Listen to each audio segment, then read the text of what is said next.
Olá, chegamos para mais um programa Lição em Dose Dupla. Esta semana abençoada, uma semana onde nós vamos aqui conversar, dialogar sobre mais esse tema muito especial. Estamos estudando o livro de Deuteronômio, falando sobre a verdade presente no livro de Deuteronômio, já lição 3. Que bom que você vai nos acompanhando no Facebook. Um abraço para você que nos assiste toda sexta-feira aqui. Compartilha o nosso link, faça o seu comentário, escreva aí de onde você é, a sua cidade, o seu estado. É muito legal para a gente saber, né? São pessoas de vários lugares do Brasil, então vai comentando, tá bom? Você também pode comentar uma frase que você gostou da lição, uma frase de impacto que alguns dos nossos convidados aqui estarão falando também. Tá joia? É muito importante esta interatividade. Então compartilhe. Pessoal do YouTube, um abraço. Também compartilhe aí. Você pode também fazer o seu comentário, tá joia? Quero mandar aqui um abraço também para todos os nossos amigos que ganharam os brindes aí nos sorteios que fizemos. Parabéns, gente de vários lugares do Brasil, né? Ganharam a mochila, a Alexa, né, Pastor Robson? Tivemos 5 lições da Escola Sabatina. O pessoal aí ficou muito feliz. Você estava generoso, né, pastor? Sempre, como sempre, não, mas né? A generosidade veio da sua parte, olha certo? só. Quase não saiu aqui. Mas você foi generoso demais, nos incentivando aqui a gente a fazer esses sorteios. Que legal. E tem mais bênção essa semana, pastor? Rapaz, nós vamos deixar para a semana que vem. Tá bom. Porque a gente está se recompondo? Nós estamos recompondo aí o estoque. Essa é uma semana sabática, então, né? Mas vamos fazer o seguinte, para não ficar no vácuo, vamos fazer sorteio aqui. Vamos. O nosso convidado aqui de hoje tem eu tenho aqui, 3 presentes especiais. A generosidade dele é grande, né? Eu tenho 3, eu tenho 3, tá? E eu vou colocar depois aqui, a gente põe nas redes sociais. Eu acho que o povo gosta mais de relógio, né? Esses relógios smartwatch. Pode ser? Pode. Pode ser? Tá bom pra você, pastor Wanderson? Pode. Tá bom, pastor William? Nossa, perfeito, né? Então, aqui, pode botar 3 smartwatches aí. Sorteio. Isso, sorteio. Beleza. Essa semana. Mas não sei se o povo tá curtindo essa ideia de sorteio. Pois é. Será que eles vão querer? Vão ou não vão? Faz a gente saber aí, então, né? Coloquem aí se vocês querem ou não. Vai aparecer nas redes sociais, todas as regrinhas. Fica mais fácil lá. O pessoal sempre tem procurado lá, pastor William. Eles entram, olham o que tem que fazer, tem que curtir aqui, curtir ali, seguir, etc e tal. Beleza, combinado então. Fechado. Para não ficar uma semana em branco, né, pastor? Esse é o pastor Robson. Uma salva de palmas aqui, pastor Robson. Tamo junto e misturado. Porque essa família do Lição em Dose Dupla só cresce, não é? É verdade. A gente acompanha vocês aí pelo Spotify, pelo Deezer, né? E eu já ia falar do podcast, né? O podcast saiu um pouquinho atrasado essa semana, mas deu tempo de você ouvir, né? Tem gente que gosta de ouvir podcast. Isso aí é uma ferramenta que veio para ficar. Não só o conteúdo do Lição em Dose Dupla, da Escola Sabatina em podcast, mas tem muita coisa boa, né? Muito conteúdo bom, pregações, podcasts onde amigos aí pelo Brasil dialogam sobre temas muito importantes, temas espirituais. Então, continue aí falando do podcast Lição em Dose Dupla, tá bom, pessoal? Agora, pastor Robson, cadê o Xará, rapaz? O Xará... Olha só. Olha o Xará aqui, ó. O Xará tá aqui, rapaz, ó. O Xará se transformou, hein? Só diminuiu um pouco a quantidade de cabelo, o topete diminuiu. A cor do cabelo. Mudou também? A cor aqui, falta cor nesse cabelo. Esse é o problema, aqui falta cabelo, falta cor no cabelo. Mas é o seguinte, ó, eu queria propor uma hashtag. Mas tá sobrando... Eu queria propor uma hashtag. Hashtag cadê o Xará? Cadê o Xará? Cadê o Xará? Escrevam aí, pessoal. Cadê o Xará? Escrevam no Facebook aí. Sejam criativos, né? Onde está o Xará? Onde está? Cadê eu ouvi o Xará? dizer que ele está na terra, em algum lugar. Não foi está, arrebatado, não. Ele está, como diz o texto lá do livro de Jó, está rodeando a terra. Está rodeando a prometida. terra. O Xará está rodeando a terra. Pessoal, escreva aí se alguém tem notícia do Xará, porque aqui, ó, simplesmente o Xará... Ele vai entrar ao vivo de algum lugar, será? Cara, eu acho que não. Acho que não vai dar. Semana que vem. O Xará, a gente manda pra ele aqui, ó. Manda aqui no WhatsApp aqui, o Xará não responde. Cara, o Xará sumiu. Mas eu acho que eu sei o que ele tá fazendo. Eu acho que ele foi no cabeleireiro. Ele tá buscando o quê? Arrumar o topete dele, né?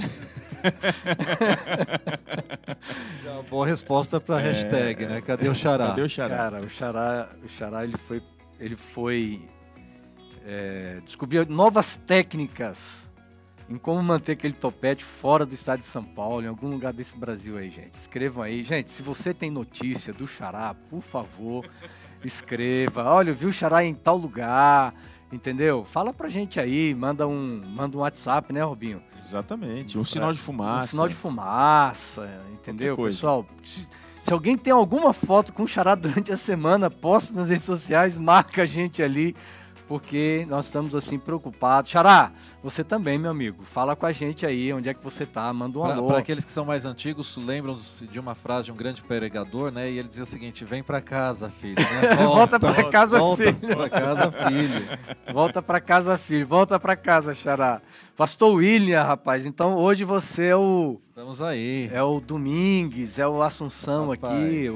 Nós estamos aqui para somar, para compartilhar, rapaz, né? Não, William Domingues. Não, né? e vamos contar a novidade pessoal, porque sábado passado, gente, nós participamos de um evento, nós tivemos lição em dose dupla Ao vivo. Como o Xará já estava sumido? Já estava desaparecido, nós fizemos uma nova contratação. Não é o Vanderlei Luxemburgo, lá da foto.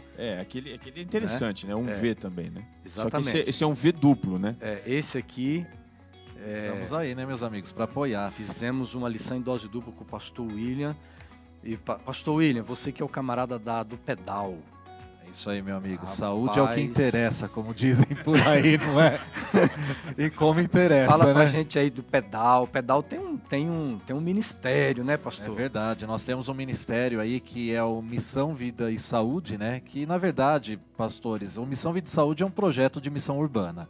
É uma ferramenta que possibilita utilizarmos o nosso dom, o nosso talento como ministério para falar do grande amor de Cristo Jesus. Cara, muito legal isso. E esse é o assunto do momento, boa desculpa, né? É uma boa desculpa para começar, né? Exatamente. Além de pregar o evangelho, o camarada já perde alguns quilos, né? Então essa é a base. Eu acho que eu vou ter que entrar nessa escola aí, viu? Vamos nessa. Eu também. Eu já tenho uma bicicleta, uma cargueira. Consigo pedalar ou não? A famosa aquela barra circular. Aquela barra forte circular, mas aquela cargueira. Rapaz, você sabia que na época nossa de infância, né, a gente andava pelas ruas de terra por esse interior do Brasil, a gente colocava o pé no meio do quadro, né?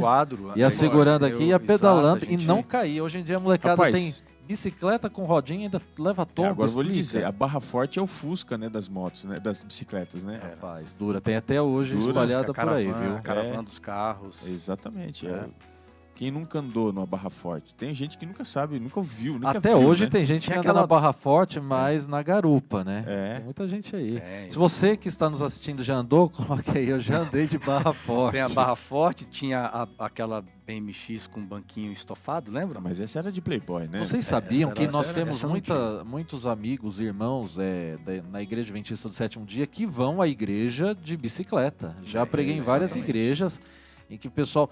Do lado da igreja, assim, aquele estacionamento gigante. É bonito de ver, né? Várias bicicletas ali estacionadas e o pessoal vai debaixo de chuva, de sol. Bem lembrado, bem lembrado. Quando eu fui pastor no Tocantins, tinha um grupo que eu visitava, muito distante, tinha um irmão que ele ia para a igreja todos os sábados.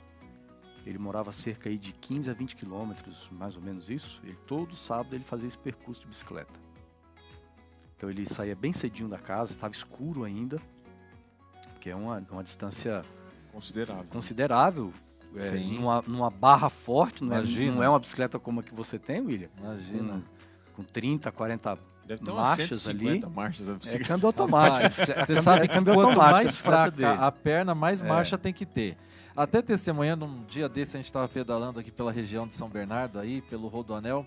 Rapaz, vai chegando no final, já acabou a barrinha de cereal, já não tem mais glicose, nem no corpo, nem fora do corpo para você colocar. E eu tava ali pedalando e orando a Deus. A cada pedalada era, Senhor, me leva até em casa, né? De repente passa um senhor de idade, assim, avançada pela aparência. Alguém filmou isso? Ia ser muito legal. Ia bombar, ia virar um meme. Não, e ele passou ao meu lado, assim, numa velocidade gigante, ainda olhou e perguntou se estava tudo bem, se eu queria ajuda. E ele estava numa barra forte e a barra forte dele tinha 3 varas. Eu podia contar a quantidade de varas. 3 varas de pesca, né? De pesca e estava indo pescar naquele gás todo e a gente com esse monte de marcha, Pastor Robson. Rapaz, esses caras assim, Barra Forte, meu, eles conseguem ir na velocidade de carro na subida, né? Literalmente. Olha, os meus tempos de bike, quando eu me lembro de bicicleta, eu me lembro de canela rasgada, joelho machucado. Então hoje eu fico já meio... Altas emoções, né? Altas emoções. Mas é aventura, andando, né? de uma roda, mas hoje, pessoal, é o seguinte, esse ministério, você pode fazer aí onde você mora, por exemplo, caminhada. Sim, nós temos o Missão Caminhada, Missão Bikers, que é ciclismo, temos regiões que tem água, é o Missão Pedal, né? Que é até uma terapia. Então nós vamos até colocar na tela. Canoagem. Dá pra os jovens, os desbravadores de fazem trekking, né? Então, missão trekking. O último missão trekking que tivemos... Trekking, para quem não tem ideia, é caminhada na mata. Com trilhas, acampamento. Né? Trilha com acampamento, exatamente. Né? E a gente sempre enfatiza a missão, porque o lema do Missão Vida e Saúde é não fazer apenas por fazer. Então o lema é o seguinte, eu não pedalo só por pedalar, eu pedalo por uma missão. Eu não caminho só por caminhar, eu caminho por uma missão. Porque isso nós temos muitas opções espalhadas por aí. Viu, pastor? Então, por exemplo, você que não mora aqui na nossa geografia, mora em outro lugar, eu posso criar um ministério desse na igreja? Pode. Então, por exemplo... Até se for possível, colocar na tela, né? O link é o www.missãovidesaude.com.br. Lá tem tudo, né? Todas as informações, então, por exemplo, como montar o grupo. A pessoa convida ali na igreja irmãs que querem caminhar, por exemplo. Exatamente. Vocês vão ter um dia específico, pode ser no domingo pela manhã, mas o legal é que, além de se reunirem os irmãos da igreja para fazer uma caminhada, mas o bacana é convidar os amigos não adventistas para participar desse movimento. Testemunhando aqui em Santo André, a igreja de Santo André tem um grupo desse muito bom de caminhada e de alongamento, eles vão aos parques, né? E muitas pessoas param ali e perguntam, né, que grupo é esse? Então é a oportunidade não só de abençoar os membros da igreja, mas também abençoar aqueles que são de fora. Muito bem, então você vai procurar, repita aí, pastor, www.missãovidaesaude. Tudo junto, Tudo junto. E é uma missão sem o acento, né? Sem o tio. Né? Missão Vida e Saúde.com.br. Muito bem. Vai lá, procura, cria um ministério muito legal na sua igreja aí, que vai ser uma bênção, tá bom? Muito bem, nós vamos agora entrar no tema da lição da semana. Nós chegamos... esse tema me encanta, é um tema que nós vamos voltar. O autor traz, porque é um tema central no livro de Deuteronômio, vamos dizer assim. Mas estudamos há pouco tempo atrás sobre aliança e nós vamos falar e conversar sobre a aliança eterna. E eu quero convidar pastor William para você orar. Vamos fazer uma oração. Senhor nosso Deus, neste momento vamos estudar, recapitular esse tema tão importante na lição da Escola Sabatina. Venha nos dar a sabedoria dos altos céus, a influência do Espírito Santo, nos falando ao coração, para que cada letra estudada da Tua Santa Palavra, da Bíblia Sagrada, possa nos educar para a eternidade. Isso lhe pedimos em nome de Cristo. Amém, ó Deus. Muito bem, Aliança Eterna é o tema da nossa lição da semana, mais um episódio que estamos aqui estudando. E eu gostaria de iniciar fazendo uso do verso bíblico. Sempre bom começarmos aqui com o texto da Bíblia, Gênesis capítulo 17, pastor William. Sim. Versículo 7. Né? Está aqui, então nós vamos ler, você vai ler esse versículo e a gente já vai aqui fazemos uma introdução daquilo que realmente nós vamos abordar durante esta lição, né? Isso mesmo. Então, olha só, verso para memorizar. Estabelecerei uma aliança entre mim e você e a sua descendência no decurso das suas gerações, aliança perpétua, para ser o seu Deus e o Deus da sua descendência. Esse texto nos ensina e nos fala muito, né, pastor? Fala sobre eternidade, fala sobre aliança, compromisso e é esse tema que estaremos estudando nessa semana. Exatamente, né? pastor Robson. O texto já, Deus dizendo aqui, é uma ação divina. A formação de uma aliança, esse pacto de uma aliança, é uma ação divina. Deus toma essa iniciativa, não é o ser humano que vai. Mas antes de nós entrarmos aí, é muito importante nós entendermos essa palavra aliança, porque no contexto, nós vamos estudar daqui a pouquinho, no livro de Deuteronômio, aparece bem claro aqui a expressão berit, no hebraico, que tem a ver, né, traz essa ideia de aliança, daqui a pouco nós vamos falar mais sobre isso, mas de uma forma mais ampla, nós entendermos o que era aliança nos tempos antigos, como elas eram feitas, os significados da aliança. A aliança era só no contexto religioso, espiritual, ou ela ampliava para o contexto social, por exemplo? Muito bem. Sobre o assunto da aliança, um pesquisador, um estudioso sobre esse assunto, Palmer Robertson. Ele escreveu um livro chamado Cristo dos Pactos. E ele faz uma definição sobre a aliança, e ele trabalha essa ideia, e eu queria usar o entendimento dele para ilustrar um pouco melhor o que é uma aliança. Ele diz o seguinte sobre a aliança. A aliança é uma ligação ou união baseada em sangue e administrada de modo soberano por Deus. Basicamente, você entende 3 coisas sobre a aliança. A primeira coisa é que ela é baseada em sangue. A aliança no Antigo Oriente Próximo, lá no contexto do Antigo Testamento, ela tinha diversos caráteres, né? Primeiro, ela podia ser um caráter político, podia ter um caráter religioso e cívico também, de compromisso. Então, ela sempre foi baseada em sangue, era um contrato. E esse contrato de sangue era um contrato vigente de vida ou morte. Alguns exemplos assim rápidos, por exemplo, casamento, a compra de uma propriedade. Tudo baseado nisso, né? Baseado numa aliança, num compromisso. Por ser baseado em sangue, a expressão que aparece na Bíblia, no Antigo Testamento, sempre é cortar a aliança. No hebraico, karat berit, cortar, porque isso empreendia a demanda de um sacrifício. O sangue, símbolo da vida, é que fazia esse compromisso se tornar válido. Então, dentro desse aspecto... Como se fosse um documento, uma assinatura. Exatamente, uma assinatura assinada em sangue. Né? Ou seja, se você não cumprisse... Uma aliança de sangue, né? Uma aliança de sangue. Conhecido. E outro detalhe, era inquebrável, né? Exatamente, inviolável. E aí, dentro do entendimento de Robertson, ele trabalha aqui 3 coisas. Então, qual que era o propósito de uma aliança baseada em sangue? Primeira coisa, era ligar. Então, veja que a primeira ideia dele sobre a aliança, de ligar, ela tinha a ver com a aproximação de componentes distintos. Ou seja, seres ou pessoas que não coexistiriam, eles entravam no relacionamento. Então, esse era o primeiro propósito. Aí, quando a gente vai à Bíblia, lá em Daniel, capítulo 9, a gente percebe que, no contexto da aliança, especialmente do verso 25 a 27, o Messias, ele seria cortado. Literalmente, a expressão que aparece lá, o Messias seria cortado na questão da aliança, para ele fazer aliança com muitos. Então, ou seja, a ligação, a união, era mediante o derramamento de sangue. Então, ao ser cortado o Messias, ele faria aliança com muitos. Então, ele ligaria, que esse é um propósito básico de qualquer aliança, que é ligar componentes distintos. Essa é a primeira definição, ligação, união, através desse compromisso de uma aliança. E aí tem um segundo propósito muito interessante. Mais do que ligar, essa aliança, ela exaltava o poder de alguém que estava propondo essa aliança. Interessante isso aí. Ela exaltava o poder. Porque não era uma parte inferior que propunha uma aliança. Era sempre uma parte superior.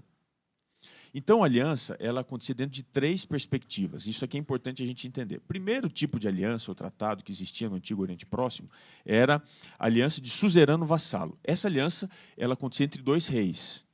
Então, imaginando aqui que o pastor Wanderson é um rei, o pastor William é outro rei. E aí eu tenho que ver que amigo que eu vou frustrar aqui. Vamos dizer que o pastor William, que é da mordomia, né, tem poder, tem mais dinheiro. Tem grana. Então, ele era o rei soberano. Eu sou o escravo dele. Você era o escravo. Então, o que acontecia? Ele era o suzerano, você era o vassalo. Os termos eram ditados por ele. E esse compromisso era feito dentro desse tratado entre um suzerano, um rei, que tem mais autoridade, com um rei vassalo. Você tem que me dar tanto por cento, o estabelecimento dos impostos e tudo mais. Então, essa era a primeira natureza de aliança que existia. Mas tinha uma segunda, que era uma natureza de concessão real. Como é que funcionava isso? Tomando aqui por ideia que o rei e aqui um súdito. Então, o rei me concedia alguma coisa especialmente, e era uma aliança feita. Geralmente, isso era pela posse de uma terra. O rei tinha propriedade de tudo, então ele chegava, olha, você é meu súdito, eu vou te conceder tal terra, e aí, então, você vai poder usufruir disso daí. Né? Então, ele concedia especialmente, era um tratado. Se eu não estou enganado, falando um pouco de história, no Brasil ocorreu com as capitanias hereditárias, né? Ou seja, era realmente a permissão de uso da terra dada pelo rei, pelo dono da terra. Exatamente. E aí a gente tem um exemplo contrário aí que ilustra um pouco esse relacionamento. Vocês devem se lembrar lá, né, do rei Acabe, que queria muito um pedaço de terra, vinha, né, do Nabote e tal. Exato. E o Nabote, não, isso aqui é meu. A mulher falou, você é um frouxo, que é seu, vai lá, mata e pega aquilo que é teu, entendeu? E o Nabote acabou morrendo. Então, o rei é que dava essa concessão para que os outros usufruíssem da terra. Esse é o segundo tipo de aliança. Até porque a terra também, nós vamos ver dentro da aliança, que ela tem um papel preponderante, né? Muito importante a terra. Então, por isso que Nabote não queria vender a terra. Exatamente. Exatamente. A terra era poder, né? Era e é. E aí você tem essa concessão. E aí tem a terceira aliança, contrato de aliança, que era um tratado de paridade, onde você tinha pessoas com o mesmo status que entravam em compromisso. Aí poderia ser um tratado, por exemplo, você vai vender algo para mim, eu vou vender algo para você, não precisa ser um rei, não precisa ser ninguém, então são pessoas... Mais voltada à área comercial. Exatamente, né? É um tratado de paridade, você entrava e desempenhava isso daí. Bom, agora, voltando à definição de Palmer Robertson, ele diz o seguinte, que a aliança que a gente encontra na Bíblia, aliança eterna, ela não é uma aliança tratado de paridade, ela também não é uma aliança de concessão real, ela é uma aliança de suzerano vassalo. Ou seja, iniciativa dele, que tem poder, e nós não entramos com nenhuma exigência nisso. Nós entramos apenas sendo beneficiados por essa aliança. Isso é mordomia pura, né, pastor Robson? Abrindo um rápido parênteses, não é o tema da lição, mas o princípio de fidelidade ele é baseado exatamente nisto, que tudo pertence a Deus, mas mesmo tudo pertencendo a Deus, ele nos faz concessões e estabelece uma aliança, um compromisso que é visível, né? E vamos entrar até, não vou adiantar o assunto da lição, mas é exatamente isso, né? E é interessante você ver como que esse contexto de aliança nos ensina uma coisa. Deus não fez alianças. É apenas uma aliança. E Deus estabeleceu uma aliança. E essa aliança, ela é atemporal, porque ela é eterna. Aí vem um detalhe, pastor, porque todos os exemplos que você trouxe de aliança, e nós comentamos aqui, um dia essas alianças acabavam. As pessoas morriam. A própria aliança feita dentro de um casamento, então quando um morria, pronto, a aliança terminou. E o texto bíblico vem trazendo não só Deus propondo e tomando a iniciativa de fazer uma aliança, ele não só propõe, mas ele diz assim, eu farei com vocês uma aliança. Mas que tipo de aliança? O texto diz, é uma aliança perpétua, é uma aliança eterna. Isso tem toda a diferença e faz toda a diferença dentro de um cenário espiritual, num cenário que envolve aqui já o tema da lição de domingo, quando a gente fala de aliança, né? Nós vamos encontrar alguns elementos centrais dentro da aliança. Um deles, salvação e justificação. Isso tem um impacto eterno. Exatamente. Porque se a gente for pegar a aliança, a gente costuma imaginar... Vamos usar aqui um exemplo, a Bíblia. Estou aqui com a minha Bíblia, né? Essa é a minha companheirinha. Nós dividimos a Bíblia em duas partes. Antigo e Novo Testamento. A palavra testamento ela é sinônima à palavra aliança. Tanto é que quando você vai lá em Hebreus 9, especialmente ali do verso 12 até o verso 17, você descobre que a palavra testamento ela é, por vezes, substituta da palavra aliança. Ali ele vai fazendo esse jogo de palavras em Hebreus 9. E aí o que acontece? Antigo Testamento é uma antiga aliança. Novo Testamento é uma nova aliança. E entramos aqui numa questão da temporalidade da justificação. Vamos trazer isso para cá, para a discussão. Qual que é a primeira aliança? É a antiga ou é a nova? É o Antigo Testamento ou é o Novo Testamento?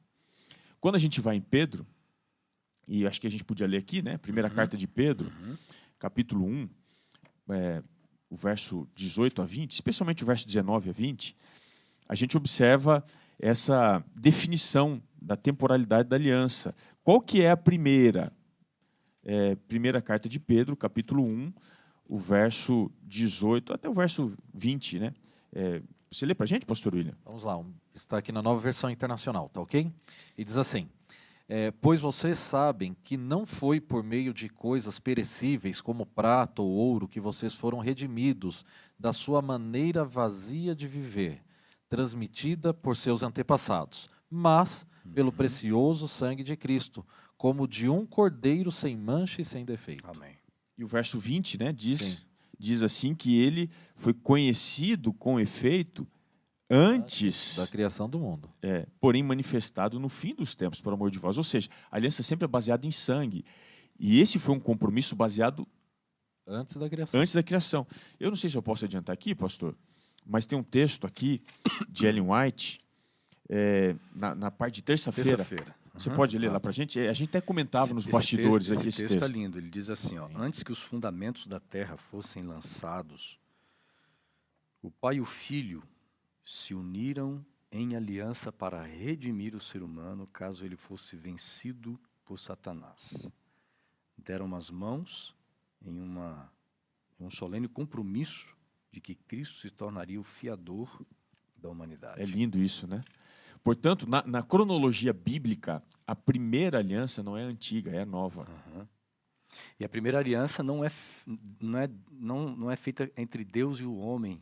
Entre eles, Deus. Entre a divindade. Entre a trindade ali existente. E o que é interessante é lembrarmos, a gente já até conversou antes aqui de iniciar a transmissão, de que a eternidade da aliança é por conta do autor da aliança, que é eterno. Você explicando sobre as questões envolvidas na aliança, quer dizer, a aliança tinha validade enquanto existia a vida, né, do autor da aliança. Agora, qual é o período de vida de Deus? Deus é eterno, essa é uma característica inerente à divindade de Deus. Então, essa é uma aliança eterna, não existe um momento de ruptura. Né? Deus ele não muda. E é exatamente o novo no sentido da aplicação agora para universalidade, ou seja, um princípio que é eterno, ele é aplicado de forma contextualizada para as pessoas de maneira contextualizada. Está até na lição, né? Quando ali em Deuteronômio, Moisés, no capítulo 5, ele diz o seguinte: essa promessa, essa aliança foi feita para vós, ou seja, para aqueles que estariam entrando na Terra Prometida. Porque a aliança, ela foi baseada no autor da aliança, que é um Deus eterno. Exato. É o capítulo 5, verso 3. Exatamente. Então, é nesse conceito, por que então Moisés, abrindo aqui uma pergunta para nós, né? Por que Moisés falou que a aliança era específico para eles que estavam recebendo a terra? E agora, para nós, depois de Cristo Jesus, então aí nós encontramos uma universalidade, né? Essa aplicação para todos. Existe um motivo para tudo isso. Como que vocês veem? Bom, eu não sei se o pastor Vans quer responder. O que acontece? A aliança, ela foi feita na eternidade,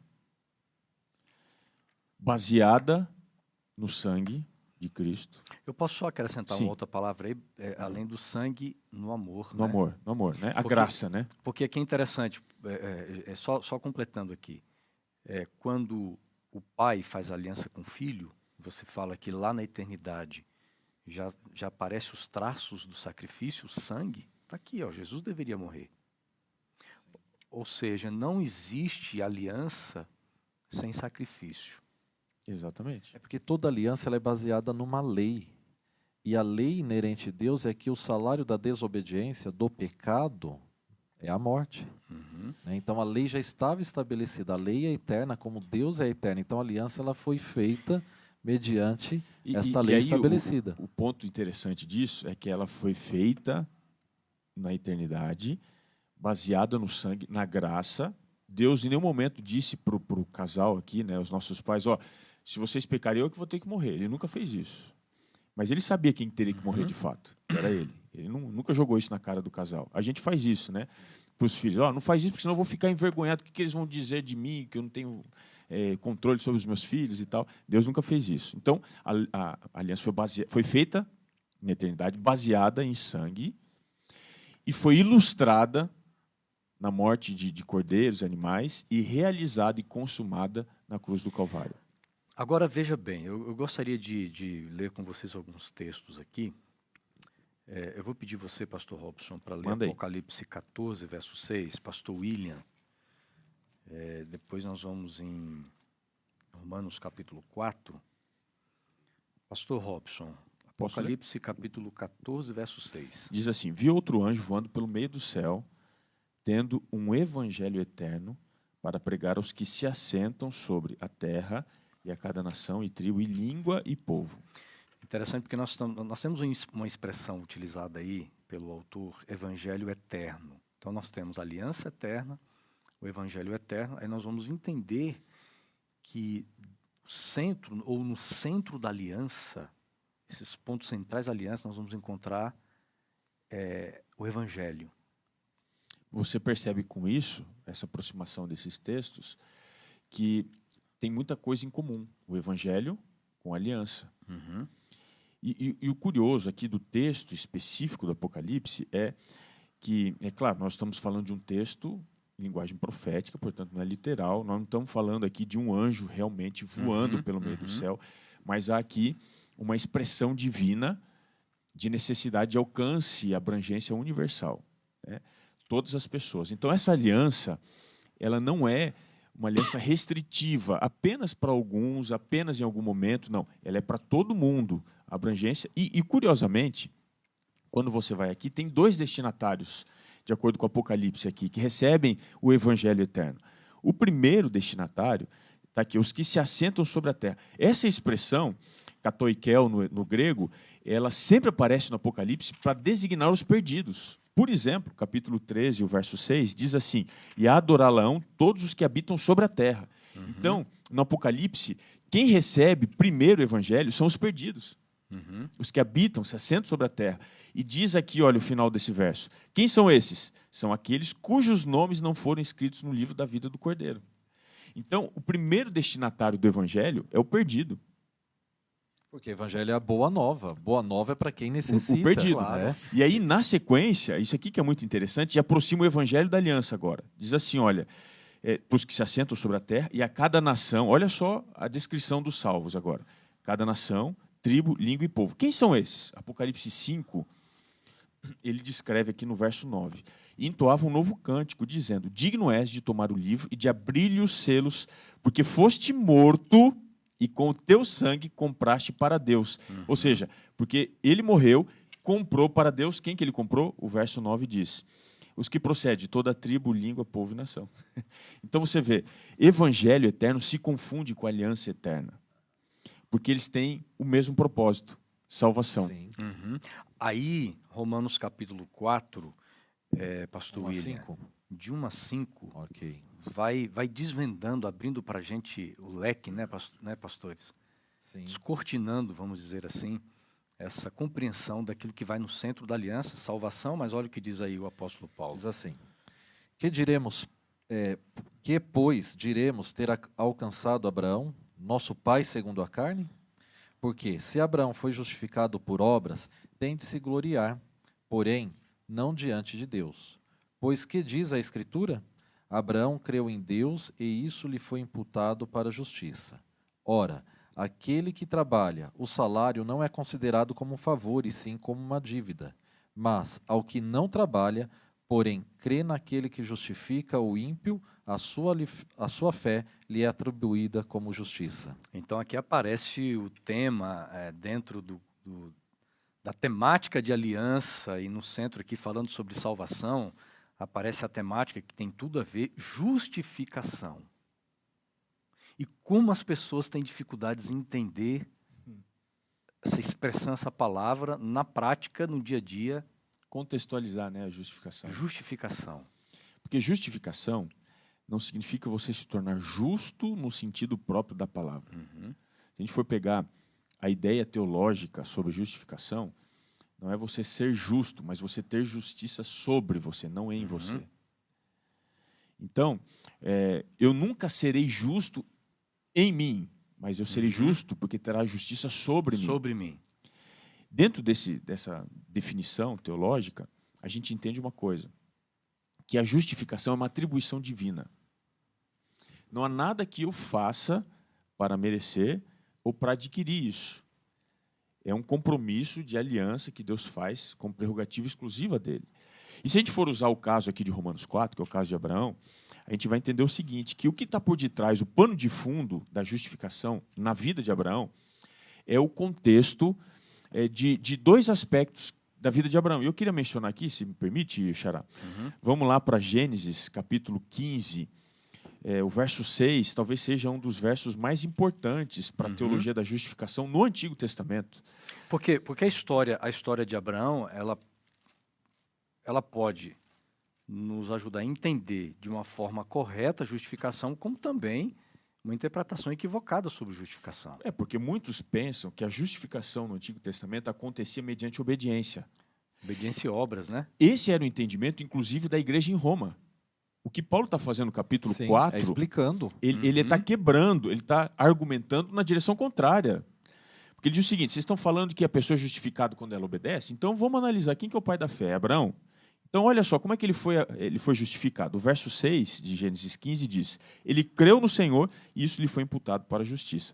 Aqui não há nenhuma obra, ele está se fiando numa promessa de Deus, de que ele teria filho. E ele creu, Deus falou, olha para cima, consegue contar as estrelas? Não, não consigo, isso vai ser sua descendência. E ele creu, e isso lhe foi imputado para a justiça. As obras na vida de Abraão vão aparecer só em Gênesis 17, quando ele é circuncidado. E aqui ele estabelece a circuncisão para ele e todos os descendentes dele. Mas aqui, em Gênesis 17, ele já está justificado. Então, a justificação não vem através da circuncisão.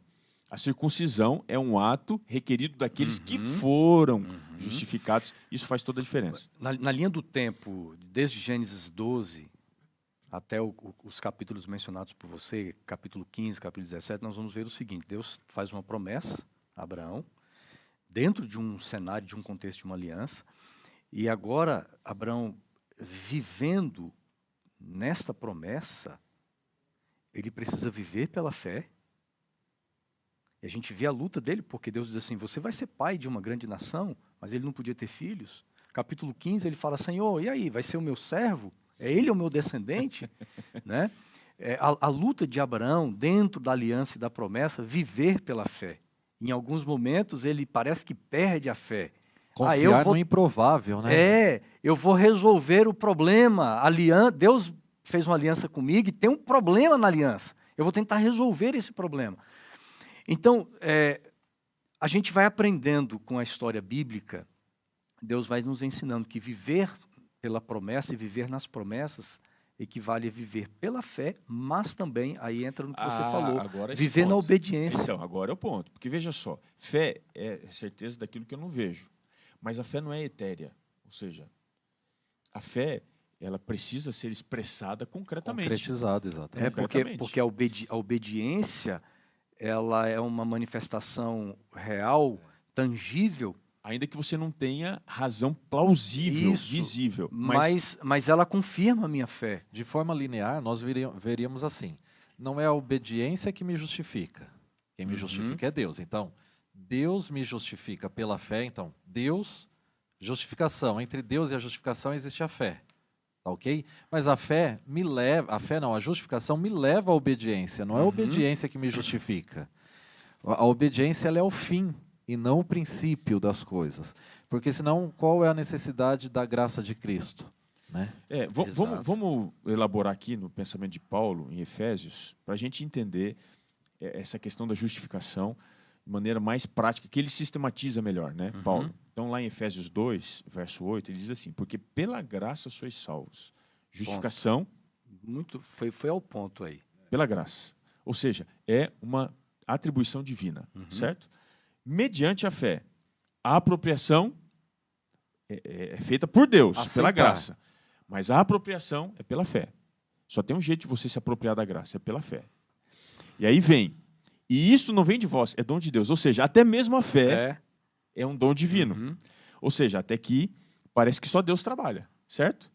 Porque Ele dá graça e Ele me dá a fé para que eu me aproprie da graça. Mas daí vem o verso 10. Pois somos feitura dele, criados em Cristo Jesus para boas obras. Então, onde é que entra a obra? A obra ela é um resultado. Ela não é o princípio. E até porque na lição de quarta-feira, daqui a pouco, nós vamos falar o que seria, na ótica divina, as obras, né? Mas, veja bem, é muito gostoso a gente conversar sobre esse tema. E pena que o tempo vai passando aqui, a nossa direção aqui vai nos ajudando aqui no tempo. A gente né? se empolga, né? Dá microfone para o pastor Mas Danis, veja bem, né? Deuteronômio... Problema. E para 3, né? Não tem só um aqui. Mas Deuteronômio, capítulo Esse 9, programa terminar no tempo é misericórdia, ação divina. divina. Exatamente. Mas Deuteronômio, capítulo 9, versículo 5, eu vou ler aqui. E muito bom esse verso, esse texto aqui é fundamental. Fantástico.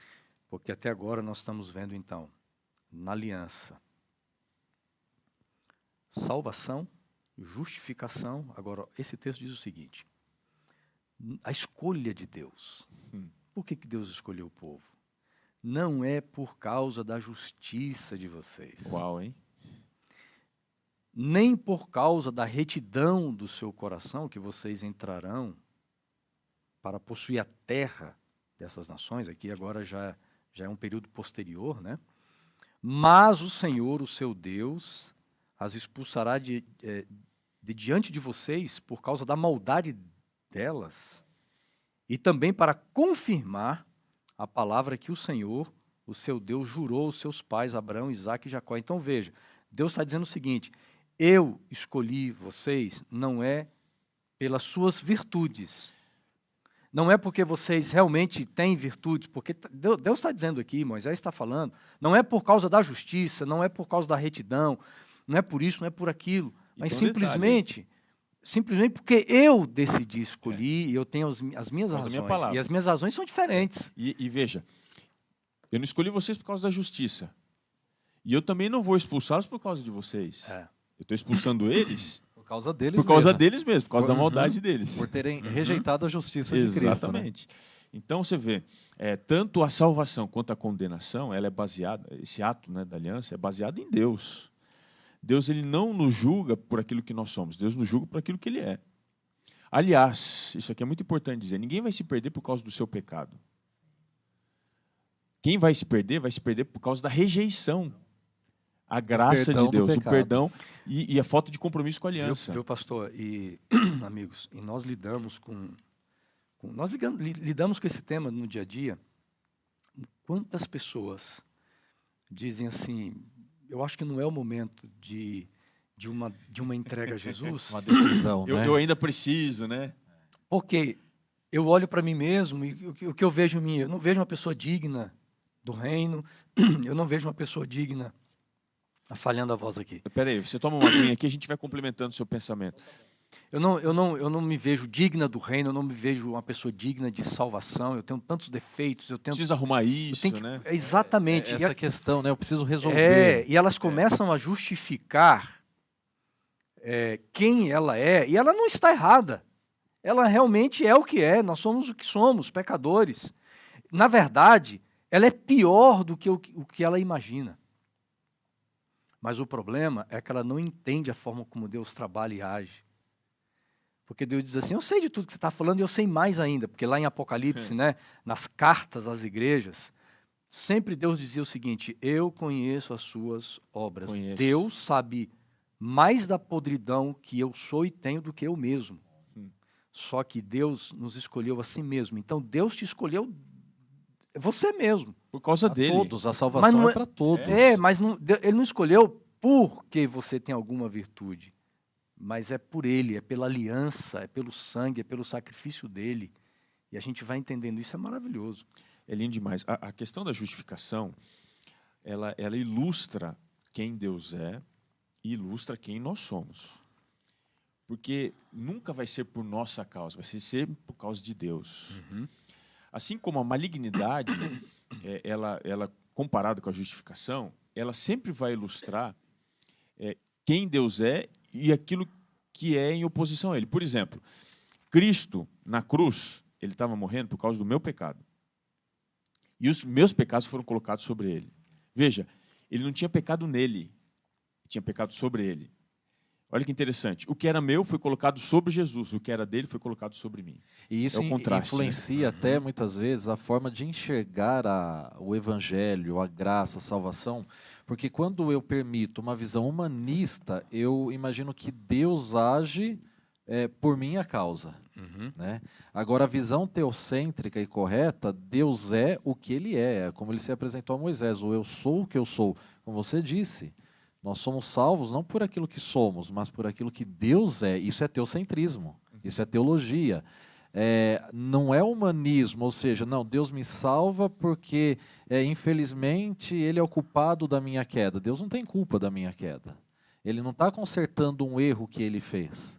Ele está consertando a nossa desobediência, mas Ele está fazendo isso por conta de ser Deus, um Deus eterno, um Deus de justiça, um Deus de amor, que desde o princípio já tinha estabelecido. Agora, essa equação, só me permite fazer uma última carona em cima disso daqui, essa equação do juízo divino na aliança, ela precisa ser relembrada.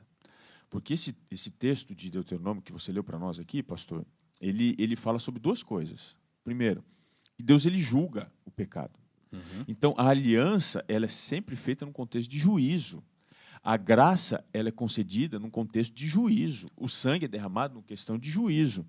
Então, a gente tem que lembrar, Deus ele vai julgar o pecado. Porque tudo isso é bilateral. Exatamente. Nós não podemos entender as coisas de apenas uma ótica. Só existe graça. Não, existe graça, existe juízo. Exatamente. E não existe só juízo, existe também graça. Existe a graça. No mundo de pecado, você vai haver a manifestação do amor de Deus, mas você também vê de uma forma nítida a manifestação do ódio por parte do diabo. Uhum. Né? A cruz não é só graça e amor. Ela também é ódio. Né? Ela é sujeira. E aí, o que entra? Agora, isso aqui é sensacional. Né? Deus ele julga. E tem uma segunda coisa. O juízo é para confirmar a palavra de Deus, é mediante a palavra de Deus. Então, a palavra de Deus que cria todas as coisas é aquela que julga todas as coisas. Eu queria só ler um texto aqui. Aliás, tem alguns textos no Evangelho de João, estou me lembrando de um aqui, no capítulo 15. Por exemplo, se o juízo é mediante a palavra, João capítulo 15 diz uma coisa assim, muito importante aqui no discurso que Jesus faz da videira. Ele diz assim, olha... eu sou a videira, quem permanece em mim, eu nele, esse dá muito fruto. Aqui eu estou lendo o verso 5. Porque sem mim nada podeis fazer. Ele diz assim, se alguém não permanecer em mim, será lançado fora, semelhante do ramo, e secará. E o apanham e lançam no fogo e o queimam. Verso 7. Se permanecerdes em mim e as minhas palavras permanecerem em vós, pedireis o que quiserdes e vos será feito. Porque nós somos limpos, de acordo com o verso 3, pela palavra de Deus. E quando você volta aqui um pouquinho, capítulo 12 de João, o verso 48, ele diz assim, quem me rejeita e não recebe as minhas palavras, tem quem o julgue. A própria palavra que tenho proferido, essa o julgará no último dia. Ou seja, o juízo ele é baseado na palavra de Deus. E foi isso que Moisés falou lá em Deuteronômio 9. Olha, não é por causa de vocês, não é por causa deles, é por causa de mim. E eu vou fazer isso por causa da minha palavra.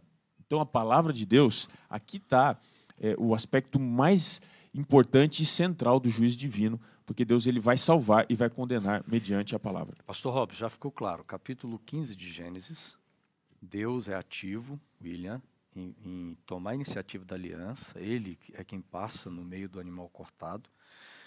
Mas no capítulo 17, Abraão...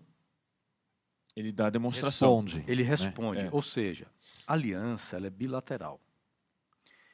Então agora eu quero entrar nesse outro lado da aliança, para a gente depois caminhar para o final aqui, a importância da lei. Porque em Deuteronômio, capítulo 4, Vale a pena a gente começar lendo esse texto aqui. Vamos lá, em Deuteronômio, no capítulo 4. Nós vamos ver aqui um convite, é um chamado de Deus, Moisés chamando o povo a um compromisso de obediência à lei de Deus.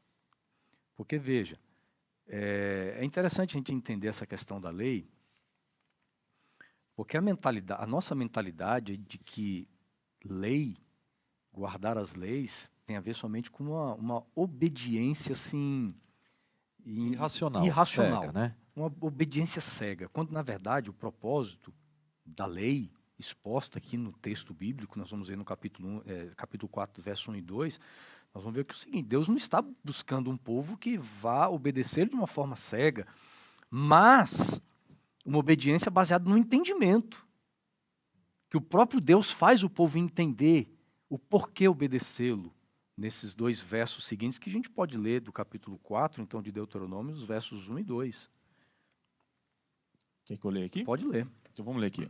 Agora, pois, ó Israel, ouve os estatutos e os juízos que eu vos ensino, para os cumprirdes, para que vivais e entreis e possuais a terra que o Senhor Deus de vossos pais vos dá. Verso 2. Nada acrescentareis à palavra que vos mando, nem diminuireis dela, para que guardeis os mandamentos do Senhor, vosso Deus, que eu vos mando. A gente percebe que a lei aqui, ela entra dentro do contexto de obras. As obras, como a gente discutia há pouco, elas não têm o propósito de salvação. Elas têm um propósito de confirmação. Da mesma forma, a lei não tem propósito de salvação. Ninguém pode ser justificado mediante a lei, porque isso não é função. É a mesma coisa você pegar o microfone e dizer assim: microfone, eu queria que você gelasse aqui o ambiente. O microfone não é feito para isso. Ele é feito para amplificar o som. Essa é a natureza dele. A lei, dentro do contexto do pecado, apesar de ser chamada a lei da liberdade, a lei perfeita, os Salmos falam muito isso, e também Paulo, lá em Romanos 7, fala isso, a lei não foi feita para salvar, ela foi feita para apontar uma realidade. Então, quando a lei estabelece os limites da aliança. Exatamente. O limite de Deus, da graça, do amor, da colocado. Justiça, é como o outro lado o limite do lado humano, que é a desobediência, o pecado. Né? Tudo que você compra, de certa forma, você tem um contrato, né? Sim. É contratual a aliança. E a lei estabelece isso. A lei deixa muito claro o papel de Deus, o meu papel dentro da aliança, nosso posicionamento dentro da aliança. Agora, vale lembrar que essa relação, pastor Robson e William, de obediência da lei, de acordo com o capítulo 4, tem tudo a ver com relacionamento. Eu não guardo a lei mas eu guardo por quê. Eu não guardo para ser salvo, eu não guardo para alcançar alguma coisa. Eu guardo a lei porque fui salvo e porque Deus me colocou no relacionamento, e aí Ele vai me ensinar a viver, né? A lei, nesse sentido, ela me direciona, ela ilumina, ela me conduz, ela não me salva. E a gente pode correr o risco, muitas vezes, em ser legalista, achar que a lei ela é o fim em si mesmo. Né? Mas a lei não, o fim da lei é outro, ela é Cristo. O fim da lei é Cristo, porque ela vai sempre me dizer: ó, é Jesus, é Ele, eu não resolvo, mas você está devendo no cartório, vai a Ele que Ele paga a sua conta. Então, dentro desse contexto, o que Moisés está fazendo aqui, no capítulo 5, repetindo os 10 mandamentos, é introduzindo esse contexto de que a lei ela é essencial no contexto de aliança. E essa aliança não é a aliança que Deus fez lá no passado. E agora, deixa eu colocar uma parte aqui, antes de eu já falei demais aqui, desculpem aí, mas eu só queria colocar um outro contexto. Por que é essa repetição da lei? Por que Moisés precisa repetir a lei de novo? Bom, primeiro porque esse povo é o povo que nasceu no deserto. Né? E é o verso 3, que no começo você cita, né? Capítulo 5, verso 3 de Deuteronômio, não foi com nossos pais que fez o Senhor esta aliança, e sim conosco, todos os que hoje aqui estamos vivos. Ou seja, a aliança não é para mortos, é para vivos. Então, ela é para mim. Os meus avós, todos morreram. Eles tiveram, mas não é essa aliança que Deus quer fazer comigo, é uma aliança comigo. E aí vem a importância da repetição. A repetição, inclusive da lei, ela é pedagógica. Por quê? Eu vou usar um exemplo aqui paralelo do Novo Testamento, Filipenses 3. Você encontra aqui no verso 1, Paulo conversando com a sua audiência lá de Filipos, ele diz assim: quanto ao mais, irmãos meus, alegrai-vos no Senhor. A mim não me desgosta, e é segurança para vós outros que eu escreva as mesmas coisas. A pedagogia, ela diz que é prudente você repetir, porque a repetição é a base do aprendizado. E assim, a lei é repetida em Deuteronômio, para que o povo aprenda. E é isso que Deuteronômio vai também dizer. Se a gente voltar lá no capítulo 8, que é um capítulo, aliás, capítulo 6, né, que é o capítulo essencial para Deuteronômio, diz assim, olha, ouve Israel, o Senhor é nosso Deus, é o único Senhor, amarás, pois, o Senhor teu Deus de todo o coração, de toda a tua alma, de toda a tua força. Essas palavras que hoje te ordeno estarão no teu coração. E o verso 7, tu as inculcarás a teus filhos, e delas falarás, assentado em tua casa e andando pelo caminho, e ao deitar-se ou levantar-te. Ou seja, a repetição, a pedagogia da repetição, da lei, falar, isso é instrutivo, é educativo, é pedagógico. E além de instruir, essa pedagogia que você acaba de mostrar para nós, Deus também se utiliza de outros métodos, que são pedagógicos. E a gente vai finalizar com isso. Um deles, depois nós vamos ver alguns outros, nós vamos fechar aqui nosso tema de hoje, Deuteronômio capítulo 26. Nós vamos ler aqui 3 versos. O verso principal, o verso 18, mas os 2 versos anteriores nos preparam para a gente entender melhor. Deuteronômio capítulo 26. Pastor Robson, você quer ler? O pastor William abriu ali. Pastor William? Então vamos lá. 26, 18. Versos 16, 17 e 18. Ok. Diz assim, nova versão internacional. O Senhor, o seu Deus, ordena a vocês hoje que sigam esses decretos e ordenanças. Obedeçam-lhe atentamente, de todo o seu coração e de toda a sua alma. Hoje vocês declararam que o Senhor é o seu Deus e que vocês andaram nos seus caminhos, que guardarão os seus decretos e os seus mandamentos e as suas ordenanças, e que vocês lhe obedecerão. Versículo 18. E hoje o Senhor declarou que vocês são o seu povo, o seu tesouro pessoal, conforme ele prometeu, e que vocês terão que obedecer a todos os seus mandamentos. Eu destaco aqui justamente a finalidade de tudo isso que nós estamos falando. Evidentemente que a finalidade maior é a salvação. Mas Deus está salvando um povo para quê? Qual é o propósito? Qual o propósito disso?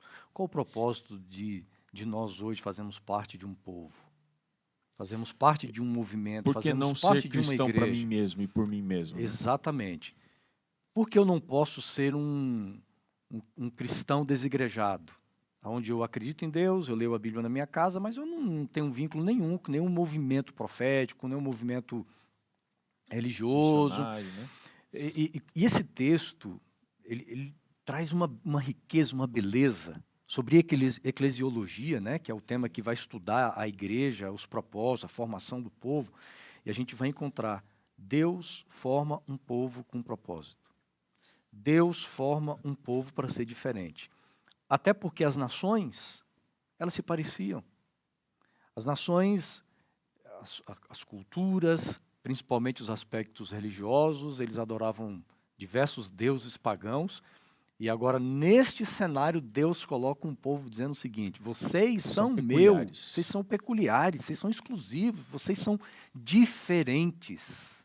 Vocês vão viver em contraste de todas as outras nações.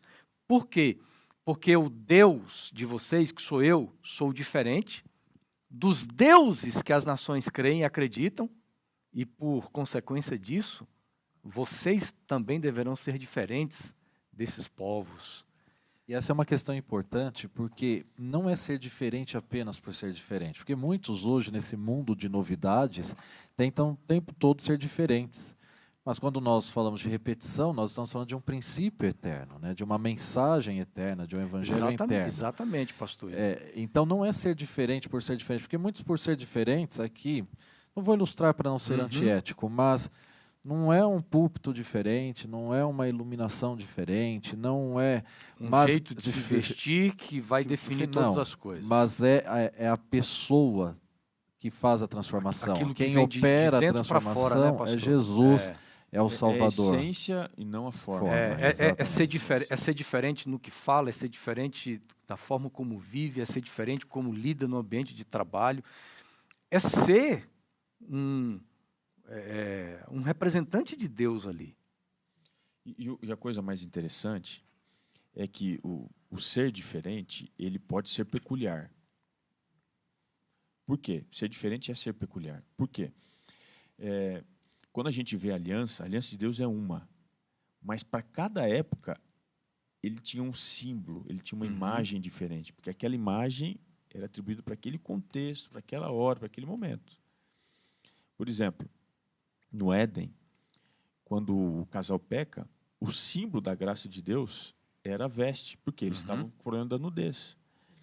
Quando você avança, a aliança que é feita com Noé, o símbolo era o arco, que não é o arco de íris, é o arco da glória de Deus. Por quê? No contexto de destruição, Deus está falando assim, não, eu prometi que não vou mais destruir.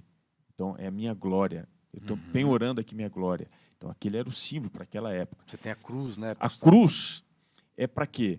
É o momento que Deus ele desfaz, ele despedaça todas as diferenças. Então, por uma sociedade que era totalmente segmentada, era uma sociedade que trabalhava com castas, Jesus diz, não, eu estou desfazendo tudo. A cruz, escândalo e loucura. Então, são esses elementos. Eu posso citar mais um que é extremamente importante. Muitas pessoas, no contexto religioso, elas não dão importância à Santa Ceia. Exatamente. O lavar os pés, o comer o pão, o beber o suco. São símbolos dessa aliança. Né?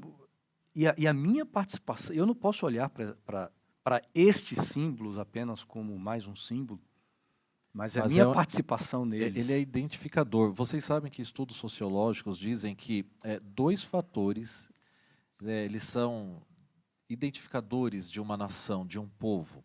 O que mais mata a saudade de alguém que é estrangeiro, sabe o que é? A língua e a comida. Né? Ou seja, a palavra. E aqui em Deuteronômio 26, Deus está falando, eu tenho um povo. Quando nós falamos de nação, por que em várias partes do mundo tem restaurantes dessa etnia, restaurante daquela outra etnia? É para que os seus estrangeiros ali possam se sentir em casa e conversar com alguém, um restaurante que de fato é italiano, um restaurante que de fato libanês. Eles vão falar a língua, ou seja, chinês. Sociologicamente falando, esses dois princípios, esses dois itens é o que aproxima, é o que identifica. Então, a palavra de Deus, a Bíblia Sagrada, Cristo Jesus, né, a palavra eterna, e a nossa comida, né, o nosso pão, a nossa bebida, também centralizada em Cristo Jesus, nestes símbolos, que é o símbolo da Santa Ceia, que eu não posso fazer sozinho numa praça pública. Vocês sabem que em eclesiologia as pessoas confundem, tiram o texto do contexto e acham o seguinte, não, onde eu estiver, Deus está comigo. O que a Bíblia diz é o seguinte, onde estiver você e o seu irmão, onde estiver 2 ou 3, não onde estiver um. Ah, isso aí, pastor. Porque um não faz igreja, o que faz igreja são 2 pessoas, ou 3. Aí é o seguinte, nós colocamos aqui vários símbolos, várias imagens que representam essa aliança.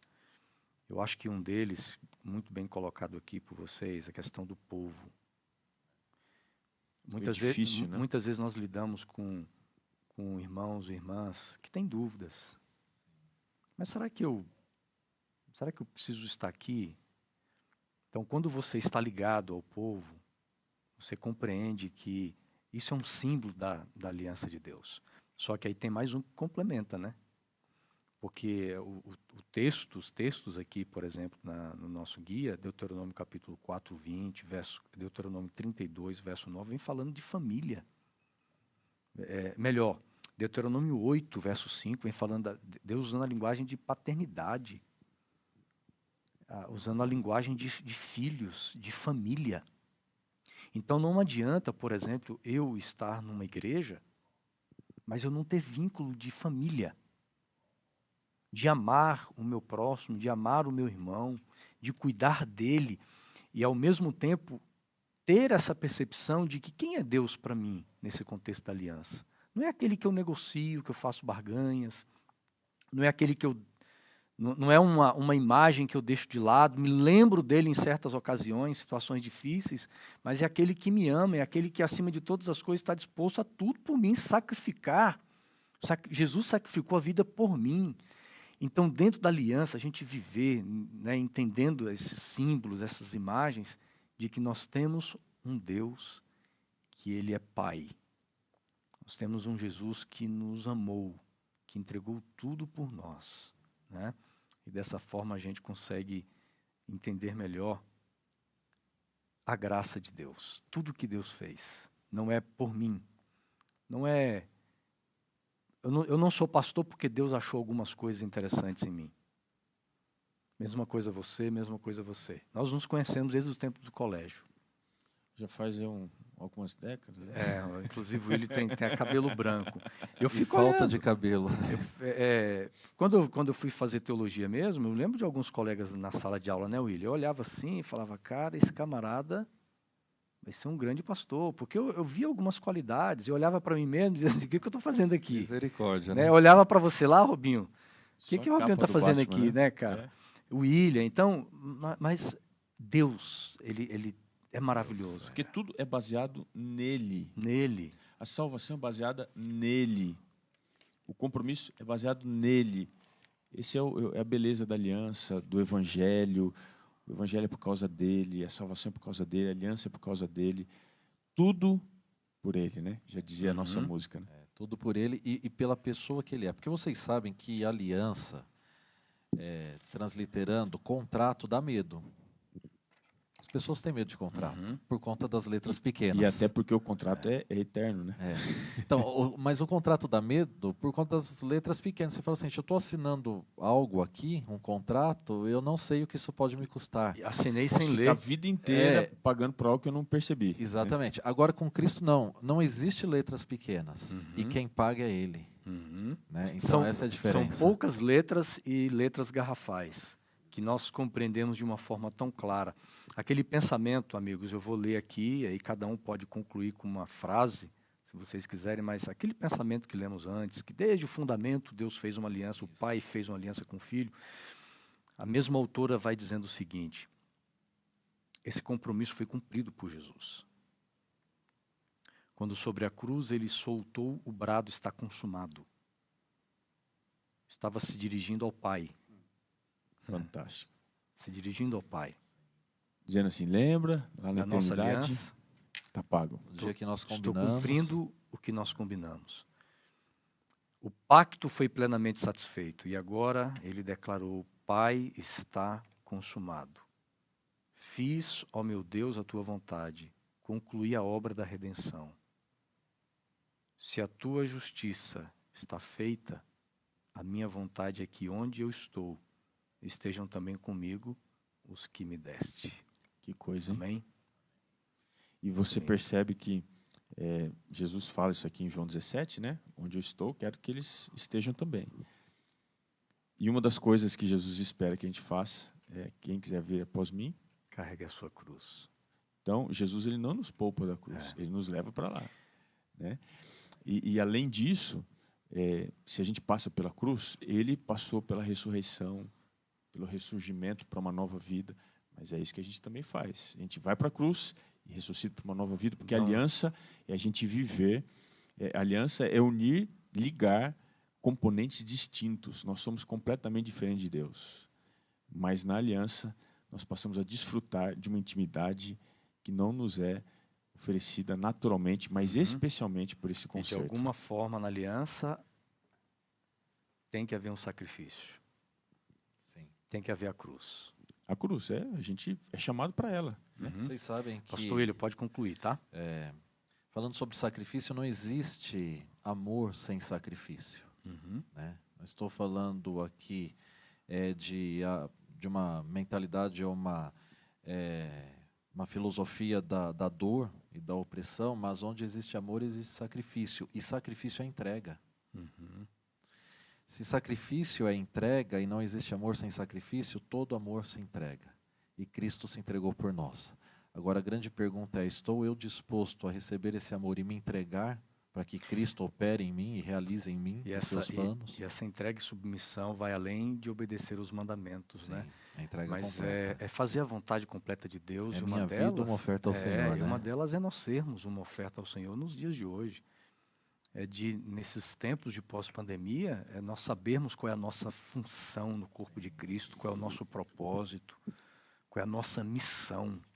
Se me permite aqui uma adição, Albert Einstein falou o seguinte: fique longe das pessoas negativas, porque elas têm um problema para cada solução. Eu poderia reconstruir essa frase dizendo assim, fique próximo das pessoas positivas, e no caso desse Deus tão positivo, porque Ele tem uma solução para cada problema. Amém. Amém. E a aliança dele é isso, né? Uma solução para cada problema. Pastor, termine orando por todos nós. Vamos orar. Senhor, nós louvamos a Ti, porque a salvação, o Evangelho, a justificação não são baseadas naquilo que nós somos, mas estão solidificadas naquilo que Tu és. E nós Te louvamos por isso. Porque apesar de sermos degenerados pelo pecado, o Senhor vem ao nosso encontro, nos ama e hoje, mais uma vez, nos relembra da Sua infinita graça, do Seu compromisso eterno de nos fazer ser aquilo que Tu és. E somente pelo Teu poder podemos alcançar isto. Assim consagramos a nossa vida, nós agradecemos a recapitulação do estudo da lição da Escola Sabatina e que vivamos isso intensamente. Te pedimos, orando em nome de Jesus. Amém.